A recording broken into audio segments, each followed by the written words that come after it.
महाराष्ट्र संदेश न्यूज मध्ये आपले स्वागत आहे। काटोल येथे विदर्भ शाहीर कलाकार परिषदेच्या मेळाव्यात सलील देशमुख गरजले, आमचे सरकार आले तर 5,000 ऐवजी 15,000 रुपये कलाकारांना देणार।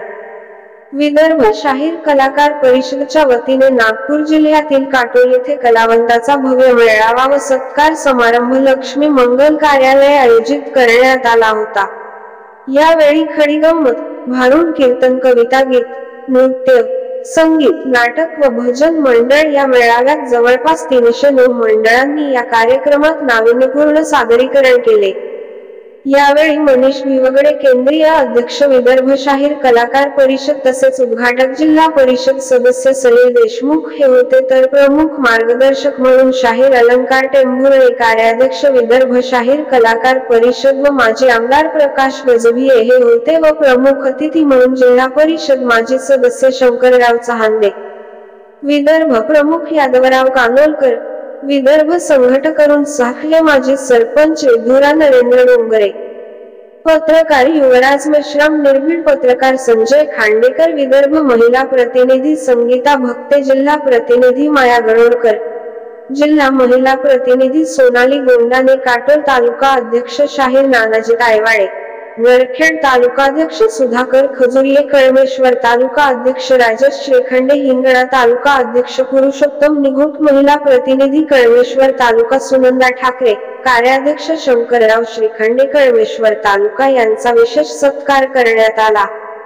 यावेळी जिल्हा परिषद सदस्य सलील देशमुख यांनी उद्घाटनीय भाषणात सांगितले की महाविकास आघाडीची सरकार आली की आम्ही कलावंताकरिता मानधन 15,000 प्रति महिना प्रमाणे करू। यावेळी मनीष भिवगडे यांनी अध्यक्षीय भाषणात कलावंताच्या मागण्या मांडल्या व येणाऱ्या विधानसभेवर भव्य मोर्चा काढून तुम्हाला न्याय मिळवून देण्याकरता मी प्रयत्नशील आहोत असे संबोधित केले। अलंकार टेंभुर्णे यांनी आपल्या भाषणात शायरी शैलीत कलावंताची मते जिंकून टाळ्या घेतल्या।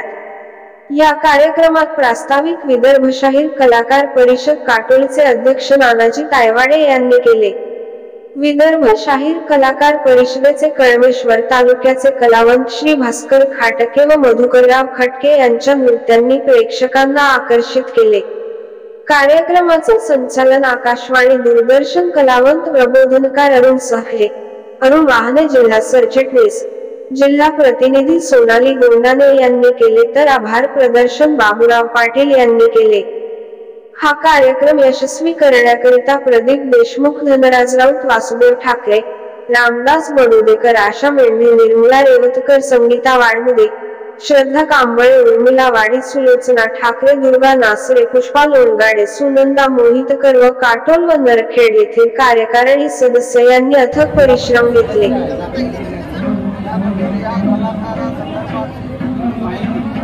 विदर्भ शाहीर कलाकार परिषदेचं गेल्या अनेक वर्षांपासून कैलासवासी भिवगडेजींच्या नेतृत्वापासून सुरू झालेलं एक चांगलं मोठं काम आपल्याला विदर्भामध्ये दिसतं आणि आमच्या लोक कलाकारांच्या न्यायिक हक्कासाठी, त्यांच्या रास्त मागण्यांसाठी त्या निमित्तानं ते लोक जागर घेत असतात, लोक कलाकार त्या ठिकाणी वाढत असतात। आज समाजामध्ये आमच्या लोक कलाकारांचं काय महत्त्व आहे ते पण तेवढंच खरं आहे। त्या ठिकाणी जे लोक प्रबोधन करतात, आपल्या शैलीमध्ये लोकांना सामाजिक विषय पटवून देतात। आणि आज आपण पाहाल जे आपल्या महाराष्ट्रामध्ये शाहू, फुले, आंबेडकर यांच्या विचाराचा जो पगडा आहे, यांच्या विचाराचा जो पगडा जो सर्वसाधारण लोकांमध्ये जो दिसतो, त्यांच्यामध्ये एक महत्त्वाची भूमिका कोणाची असेल तर या ठिकाणी शाहीर असतील किंवा लोक कलाकार यांची त्या ठिकाणी आज त्यांची जे काही न्यायिक मागण्या आहेत, निश्चित कार्यक्रमाला दर तालुक्याला कार्यक्रमाला वर्षभरात त्या ठिकाणी होतच असतात, पण आज हा कार्यक्रम काटोलला झाला या गोष्टीचा मला आनंद आहे। आणि त्याच्या माध्यमातून सांगितण्यात आलं की त्यांचे जे काही रास्त मागण्या आहेत, जे की त्यांना भेटलीच पाहिजे, जे ते एक समाजाचे महत्त्वपूर्ण घटक आहेतच, त्यांनी तेवढं त्यांचं कॉन्ट्रीब्युशन या समाजासाठी पण आहेच। त्यांच्या जे काही मागण्या असतील येणाऱ्या दिवसामध्ये, मग मी नागपूर जिल्हा परिषदेचा सदस्य असेल, जिल्हा परिषद समाज कल्याणच्या वतीनं असेल, की येणाऱ्या दिवसामध्ये महाविकास आघाडीची या महाराष्ट्रामध्ये 100% सत्ता येईल, तर राष्ट्रवादी काँग्रेस पक्षातर्फे मी असेल, आमचे मोठे बंधू माजी आमदार पुढे भविष्याचे प्रकाश गजभिये असतील, आमचे ज्यांनी आम्हाला असं पूर्ण मार्गदर्शन केलं असे चहांदे दादा असतील, भिवगडे दादा असतील, आमचे दादा असतील, आपल्या सगळ्यांच्या माध्यमातून जे काही आपल्या रास्त मागण्या आहेत विदर्भाच्या वतीने त्या ठिकाणी आम्ही रेटून ठेवू, हेच त्या ठिकाणी आज तुम्हाला सांगतो। आणि आपल्या अशा पद्धतीच्या परिषदेंना कार्यक्रमाला मी शुभेच्छा देतो. यांची मागणी आहे का आम्हाला 10,000 व्हायला पाहिजे, याबद्दल आपले काय जिल्हा परिषदच्या वतीनं काय? नाही, यांची जी मागणी आहे ते निश्चित रूपाने यांचीच मागणी, यांनी केलेलीच मागणी. याच्यामध्ये कमी करायचा तर विषयच नाही, जास्ती वाढवून तुम्ही शकू शकत नाही. तुम्ही जे सांगितलं तीच मागणी त्या ठिकाणी रेटून धरायचं काम हा सलीम देशमुख असेल, आमचे प्रकाशदादा गजबी असतील, ही मंडळी असतील जे सातत्याने आमचे मोठे भाऊ आम्हाला मार्गदर्शन करतात, आमचे मायाताई गणवरकरताई असतील, आमचे तायवडे दादा असतील, आमचे सगळे लोक. आता माफ करा, काही लोकांची कदाचित नाव मी सगळ्यांचे युवराजजी असतील, सगळ्या लोकांचे आम्ही नाव नाही घेऊ शकत, म्हणजे यांच्या कार्यक्रमामध्ये घेतात, पण या सगळ्यांच्या मार्गदर्शनामध्ये आम्ही दुसरा विषय असा आहे की नागपूर जिल्ह्यामध्ये फक्त 100 केसेस होतात, ह्या केसेस 200 व्हायला पाहिजे या 400 व्हायला पाहिजे अशी यांची मागणी. अनिल बाबू महाराष्ट्र राज्याचे सांस्कृतिक कार्यमंत्री होते, तेव्हा गावागावात हे केसेस भरायचं काम केलं होतं. पण इथचेच काही स्थानिक नेते जे भारतीय जनता पक्षामध्ये आहे, यांनी त्याच्यामध्ये खुटी टाकायचं काम करू शकतो. तुमच्यामध्ये दानात नाही तर तुम्ही नाही देऊ शकत तर नका देऊ, दुसरे कोणी देतात त्याच्यामध्ये खुटी टाकायचं काम न करून कोर्टामध्ये गेले आणि भिवगडे दादा हे काम त्यांनी त्या ठिकाणी थांबवलं. पण हे थांबवल्यापासून तुम्ही पाहाल जे आपल्याला हजारो लोकांच्या संख्येने ज्यांना मदत भेटायची, मदत म्हणजे माफ करा, जे मानधन भेटायचं, सन्मान भेटायचा, म्हणजे जो सन्मान भेटायचा तो सन्मानपासून हे लोक वंचित झाले. येणाऱ्या दिवसामध्ये असे जे लोक खुटी टाकतात त्या लोकांना धडा शिकवण्याची गरज आहे. ठीक आहे, धन्यवाद साहेब. आपण कलाकार काय शाहीर परिषदेच्या माध्यमातून आज आपण या ठिकाणी जमा झाले. संगीत हे माणसाच्या जीवनाचं साधन नाही आहे, एक उद्देश आहे आणि निश्चितच संगीताशिवाय माणूस जीवन जगू शकत नाही.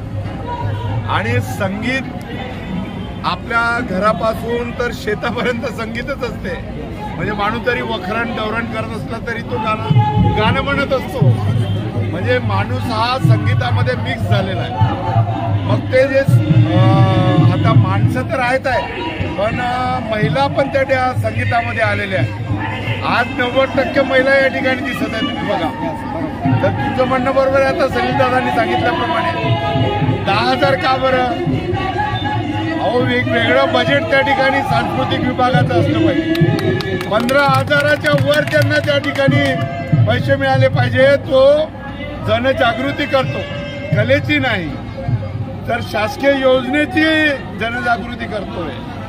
आणि शासकीय योजना खेड्यापाड्यापर्यंत पोहोचवण्याचं काम सुद्धा कलावंत करतो. त्या कलावंताची इज्जत करणे हे आजच्या पदाधिकाऱ्यांनी नेत्यांनी शिकलं पाहिजे. सत्ताधाऱ्यांनी आता सत्ताधाऱ्यांचं लक्षच त्याच्याकडे नाही आहे, त्यांचं दुसरीकडेच लक्ष आहे. म्हणजे 1,500 रुपयात आमच्या भगिनीला खरेदी करणे हे नाही, त्यांना सन्मानाचे 15-20 हजार रुपये भेटले पाहिजे महिन्याचे, त्यांचं घर कुटुंब चालू शकते. म्हणून संगीताला आपल्या जीवनामध्ये अनन्यसाधारण महत्त्व दिलं पाहिजे आणि सरकारने तसे कायदे तयार केले पाहिजे. 100, 200, 300, 500 काही नाही, जेवढे कलावंत आहेत त्या सगळ्या कलावंतांना न्याय मिळाला पाहिजे. त्याचा आणि आपण त्यांच्या ठिकाणी फाईल मंजुरीसाठी पाठवतो. गावाखेड्यात जाऊन जसं म्हणतो, मागेल त्याला विहीर, मागेल त्याला शेततळे, अरे मागेल त्याला साहित्य आणि मागेल त्याला पगार, हे दिलं पाहिजे. इथे जायची गरज नाही, हे आमचं सरकार आल्यानंतर होणार आहे. तुम्ही त्याचे टेंभुर्णे साहेब, भिवगडे साहेब, मेश्राम साहेब, चहांदे साहेब ही सगळी मंडळी काम करून राहिली. तुमचे आभार.